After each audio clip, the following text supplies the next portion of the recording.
ಇಂದು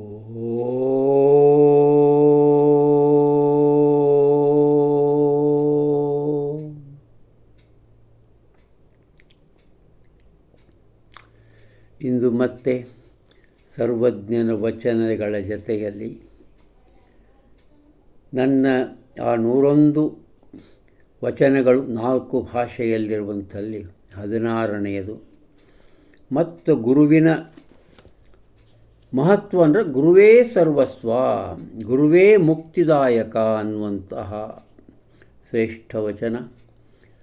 ಗುರುವಿಂದ ಬಂಧುಗಳು, ಗುರುವಿಂದ ದೈವಗಳು, ಗುರುವಿಂದಲಿಹುದು ಪುಣ್ಯವದು, ಗುರುವಿಂದಲಿಹುದು ಪುಣ್ಯವದು ಜಗಕ್ಕೆಲ್ಲ, ಗುರುವಿಂದ ಮುಕ್ತಿ ಸರ್ವಜ್ಞ. 115 ಪರಿಷತ್ತಿನ ಪುಸ್ತಕದಲ್ಲಿ. ಸಂಸ್ಕೃತ.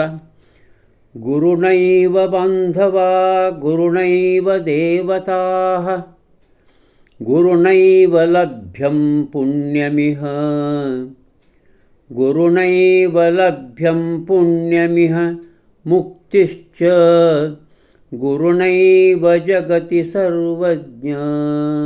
33ನೇದು. ಹಿಂದಿ. ಗುರು ಸೇ ಹಿ ಹೈ ಬಂಧೋ, ಗುರು ಸೇ ಹಿ ಹೈ ದೈವ, ಗುರು ಸೇ ಹಿ ಹೈ ಪ್ರಾಪ್ತ ಪುಣ್ಯ, ಗುರು ಸೇ ಹಿ ಹೈ ಪ್ರಾಪ್ತ ಪುಣ್ಯ ಜಗತ ಕೋ, ಗುರು ಸೇ ಹಿ ಮುಕ್ತಿ ಸರ್ವಜ್ಞ. 99ನೇದಾಗಿತ್ತದು ಹಿಂದಿಯೊಳಗೆ. ಈಗ ಇಂಗ್ಲೀಷ್ ಅನುವಾದ. We get good friends and relations, the blessings of God.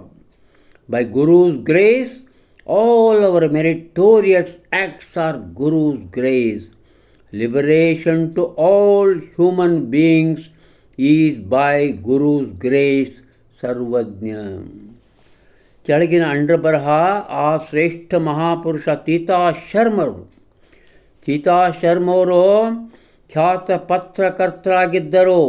1953ರಲ್ಲಿ ಒಂದು ಸಣ್ಣ ಪುಸ್ತಕವನ್ನು ಪ್ರಕಟ ಆಗಿತ್ತು, ಸರ್ವಜ್ಞನ ವಚನಗಳು. ಅದನ್ನು ನೋಡಿ ಬರೆದಂಥದ್ದು.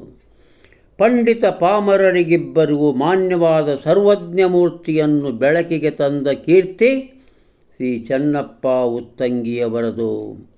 ಅಲ್ಲಿಯವರೆಗೆ ಅಜ್ಞಾತ ಅವಸ್ಥೆಯಲ್ಲಿದ್ದ ಸರ್ವಜ್ಞ ಕವಿ ಉತ್ತಂಗಿಯವರ ಪರಿಶ್ರಮದಿಂದ ಪ್ರತ್ಯಕ್ಷವಾದ. ಕನ್ನಡಿಗರೆಲ್ಲರೂ ಅವನ ವೈಶಿಷ್ಟ್ಯಪೂರ್ಣ ವ್ಯಕ್ತಿತ್ವವನ್ನು ಕಂಡು ಹರ್ಷ ತುಂದಿಲರಾದರು. ಅವನನ್ನು ತಲೆಯ ಮೇಲಿಟ್ಟುಕೊಂಡು ಕುಣಿದಾಡಿದರು. ಅವನ ಅರ್ಥಪೂರ್ಣ ವಚನಗಳಿಗೆ ಮಾರು ಹೋದರು. ತೀತಾ ಶರ್ಮ, ಗ್ರೇಟ್ ಜರ್ನಲಿಸ್ಟ್. ಈಗ ಮುಂದಿಂದು ಇದು ಗುರು ಹಿರಿಯರ ಒಂದು ಮಹತ್ವವನ್ನು ಸಾರ್ತದೆ. ಗುರುಗಳಿಗೆ ಹಿರಿಯರಿಗೆ ಶಿರಬಾಗಿ ಎರಗಿದರೆ ನರಸುರರೊಲಿದು ಸಿರಿ ಸುರಿದು, ನರಸುರರೊಲಿದು ಸಿರಿ ಸುರಿದು ಕೈಲಾಸ ಕರತಲಾಮಲಕ ಸರ್ವಜ್ಞ, ಕರತಲಾಮಲಕ ಸರ್ವಜ್ಞ. ನಾನು ನೋಟ್ ಡೌನ್ ಮಾಡಿಕೊಂಡಿಲ್ಲ ಎಷ್ಟನೇದ್ದಂಥೇಳಿ, ಕ್ಷಮಿಸಿ. ಈಗ ಸಂಸ್ಕೃತ. ಗುರುಜನಾನ್ ಜ್ಯೇಷ್ಠಾನಶ್ಚ ಶಿರಸಾ ಪ್ರಣಮತಿ ಚೇತ್, ನರಸುರಪ್ರೀತಿಶ್ಚ ಶ್ರೀಶ್ಚ, ನರಸುರಪ್ರೀತಿಶ್ಚ ಶ್ರೀಶ್ಚ ಕೈಲಾಸಸ್ಯ ಕರತಲಾಮ್ಲಕಃ ಸರ್ವಜ್ಞ. 359ನೇದು. ಅವರು 500 ಮಾಡ್ಯಾರ ಅನುವಾದ, ಆದರೂ 359ನೇದು. ಹಿಂದಿ. ಗುರು ಔರ್ ಬಢೋಂಕೋ ಸಿರ ನವಾಕರ ನಮತ, ನರಸುರ ಹರ್ಷಸೆ ಸಿರಿ ಬರಸೆ, ನರಸುರ ಹರ್ಷಸೆ ಸಿರಿ ಬರಸೆ ಕೈಲಾಸ ಕರತಲಾಮಲಕ ಸರ್ವಜ್ಞ. 517. English. Men and gods will love and bless the person who bows with love and respect to his parents, elders, and teachers. Wealth will flow to him, and his place will be God's abode, ಸರ್ವಜ್ಞ. ನರಸಿಂಹ ಭಟ್ರು ಇಂಗ್ಲೀಷ್ನಲ್ಲಿ ತಮ್ಮ ಈ ಅನುವಾದದ ಬಗ್ಗೆ ಬರೆದಾರೆ. It was Reverend Channappa Uttangi, a Protestant Christian preacher who wholeheartedly dedicated himself for collecting and editing the trilogies of Sarvajna. He says that he had examined more than 10 sets of Sarvajna's triplets before preparing his own edited works of 2100 triplets. ಅದ್ಭುತ ಅಲ್ಲ, ಭಾಳ ಉದ್ದದ, ಅದಕ್ಕಿಷ್ಟೇ ಓದಿದೆ. ಇನ್ನು ಮುಂದಿಂದು ಇದು ಸರ್ವವ್ಯಾಪಿ. ಶಿವ ದೇವರು ಸರ್ವವ್ಯಾಪಿ. ಇಲ್ಲಿ ಶಿವ ಅಂತ ತಿಳ್ಕೊಬೋದು, ವಿಷ್ಣು ಅಂತ ತಿಳ್ಕೊಬೋದು. ಶಿವನೇ ಇಲ್ಲಿ ಶಿವನೇ, ಯಾಕಂದ್ರೆ ಲಿಂಗ ಅಂತ ಶಬ್ದ ಬಂದಿದೆ. ಆಗಿಲ್ಲ ಹೋಗಿಲ್ಲ ಮೇಗಿಲ್ಲ ಕೆಳಗಿಲ್ಲ, ತಾಗಿಲ್ಲ ತಪ್ಪು ತಡೆಯಿಲ್ಲ, ತಾಗಿಲ್ಲ ತಪ್ಪು ತಡೆಯಿಲ್ಲ ಲಿಂಗಕ್ಕೆ, ದೇಗುಲವೇ ಇಲ್ಲ ಸರ್ವಜ್ಞ. ಸರ್ವವ್ಯಾಪಿ ಶಿವ ಸರ್ವವ್ಯಾಪಿ ಎಂಬುದು ಹೇಳ್ತದೆ. ಸೃಷ್ಟಿರ್ ವಿಸೃಷ್ಟಿರ್ ನ ಮೂರ್ಧಾನ ಪಾದೋನ, ಸಂಸ್ಕೃತ ಇದು. ಘಾತೋ ನ ವಿಹತಿರ್ ನ ರೋಧೋನ, ಘಾತೋ ನ ವಿಹತಿರ್ ನ ರೋಧೋನ, ಲಿಂಗಾಯ ವಾಸ್ತವ್ಯಮಪಿ ನ ಸರ್ವಜ್ಞ. 40ನೇದಿದು ಹಿಂದಿ. ಹೋವತ ಜಾವತ ನಹಿ ऊपर नीचे नहीं, भवत बिगड़त रुकत नहीं, लिंग को देवालय नहीं सर्वज्ञ. English. Shiva is beginningless and endless. There is nothing above him, nothing below him. He is unattached and free and has no special temple, Sarvajna. MV. Sitaramayya ಕನ್ನಡದ ಮಹಾನ್ ಸಾಹಿತಿ. ಅವರು ಬರೀತಾರೆ, ಡೆಡ್ ಲ್ಯಾಂಗ್ವೇಜ್. ಸಂಸ್ಕೃತ ಒಂದು ಡೆಡ್ ಲ್ಯಾಂಗ್ವೇಜ್ ಅಂತ ಎಷ್ಟೋ ವರ್ಷಗಳನ್ನು ಕರೀತಾ ಇದ್ದಾರೆ, ಇವತ್ತಿಗೂ ಕರೀತಾ ಇದ್ದಾರೆ. ಆದರೆ ಅದ್ಭುತವಾಗಿ ಭಾಷಾಂತರ ಮಾಡಿದ್ದಾರೆ.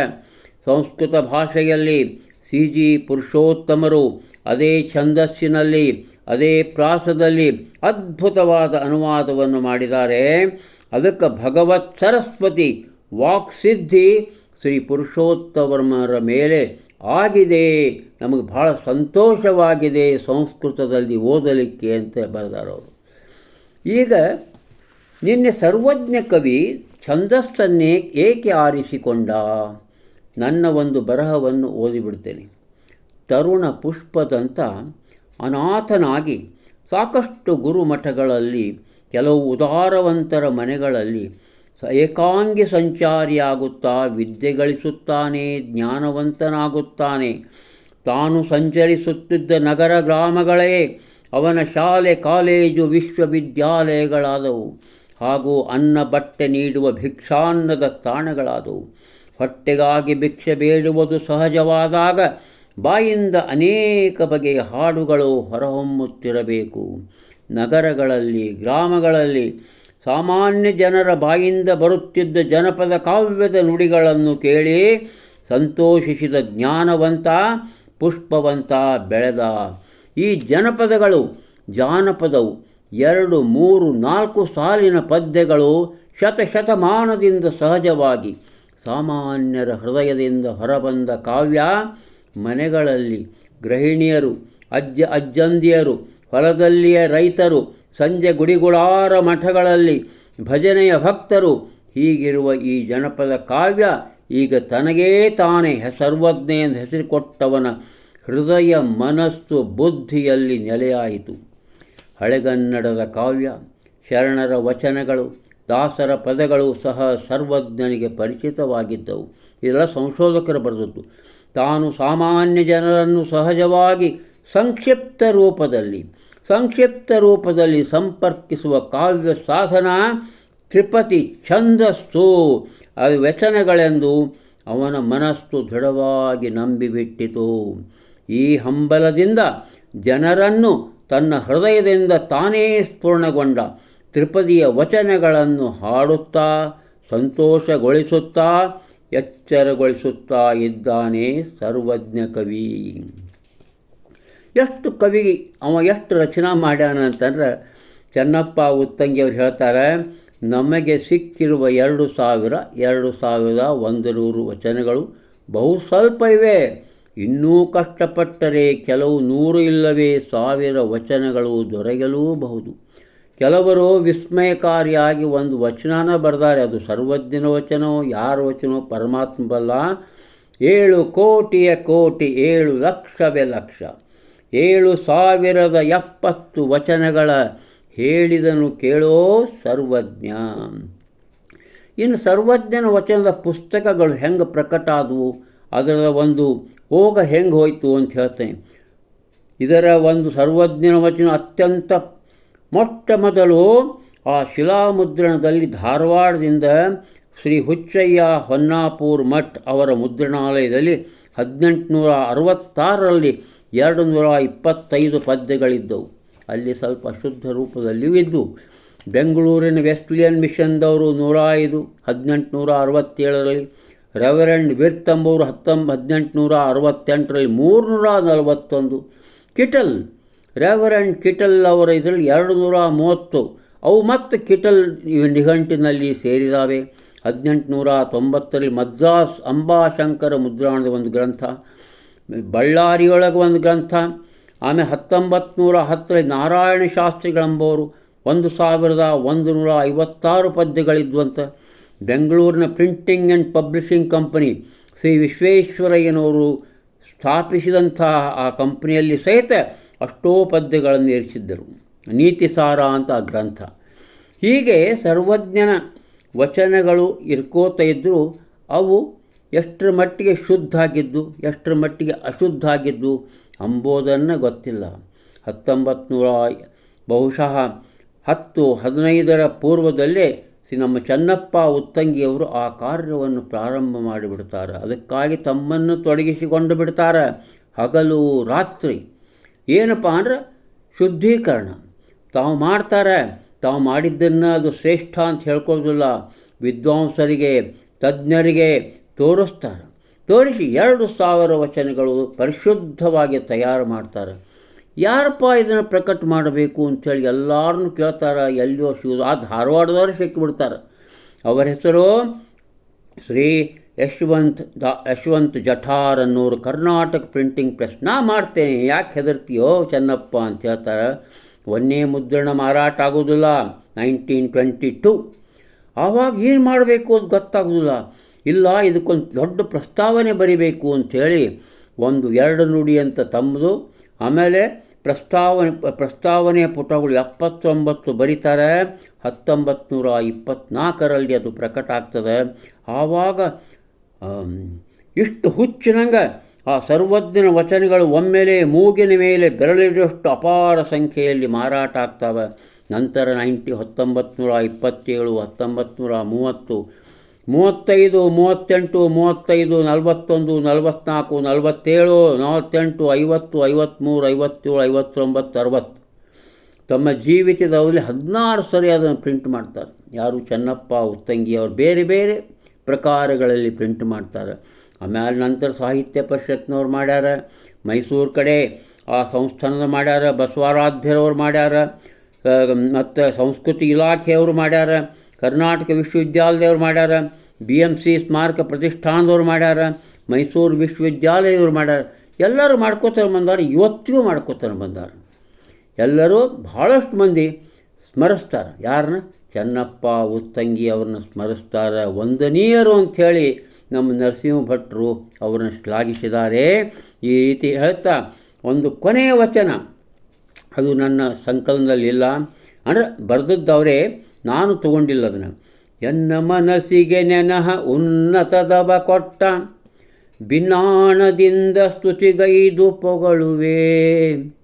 ಭಿನ್ನಾಣದಿಂದ ಸ್ತುತಿಗೈದು ಪೊಗಳುವೆ ಚನ್ನಮೂರುತಿಯ ಸರ್ವಜ್ಞ.